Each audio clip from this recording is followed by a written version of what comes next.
Why Me by Colleen Russell of Avalon Beach 2107. Narrated by Janine Penfold. Why me? I sigh as I close my phone. Why me?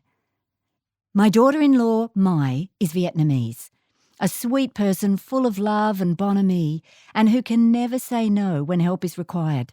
Her energy is endless, and she seems to think that my energy is endless too.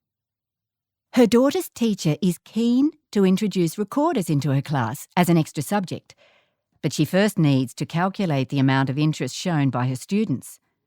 I play the recorder, so Mai wants me to take an hour to demonstrate the wonderful wide world of recorder to my granddaughter's young classmates. I applaud the teacher's initiative because the recorder has now been dropped from the busy curriculum in many schools. I remember when all of the New South Wales state schools taught recorder to their young students. This was not only an early introduction of music to the children, but allowed enthusiastic students a pride in achievement.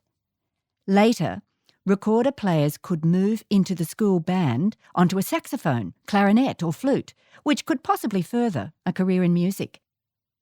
It will only be an hour out of my day, but beforehand I will have to take time to pull some music together that will not only interest the kids, but will also suitably illustrate the range of recorders and their diverse uses. Thinks, I must remember to include the garkline, the tiny instrument, which is not well known and quite intriguing. I should also borrow a great bass on the other end of the scale. I'll have to make some phone calls, but before I can start rummaging in my music books, my phone rings again. It's my friend Judy, beseeching.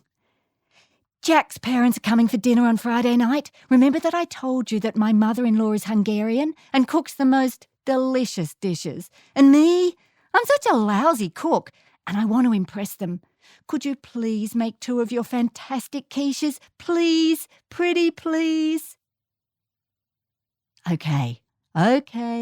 That means a trip to the supermarket for ingredients, more time out of my week. Why me? But I'm secretly flattered that Judy admires my quiches. I haven't made quiches for a while, and these will have to be special. Perhaps a bit spicier than usual, because I know that Hungarian people love spice. More time needed to search for my favourite recipe. Thinks, at the same time, I should make a quiche for dinner tonight, as well as one for Mrs. Wong, our elderly neighbour, a chance to say hello and to see how she's faring. My head's in the cupboard, my bum's in the air, when my phone rings again. It's my niece. Dylan's class is staying the weekend at the recreational fitness camp in your end of town, and it's his birthday. Can you do something? Dylan's dad is Greek, very quiet, hard to get to know, but devoted to his family. Now, what does one give a 12-year-old away from home on his birthday? Food. Teenage boys have hollow legs, don't they? So, first up, I will have to trawl the local cake shops. It will be worth the effort to see the happiness on his face when I roll up with the biggest chocolate cake he has ever seen. I'll bet he has lots of friends tonight. It's always so satisfying to give pleasure to kids. Uh-oh, my dear daughter-in-law is back. What has Mai volunteered me for this time? The elderly rector of her small Asian church group has been asked by his congregation to deliver a special sermon on his retirement, the subject, the generosity of spirit. It's all written out, and he needs someone to type it up for presentation. Do you have the time? Our rector would be so grateful. I've met the rector and his wife. He's such a nice man, a gentleman of the old school. He suffers severely from arthritis and is now confined to a wheelchair, thus his early retirement.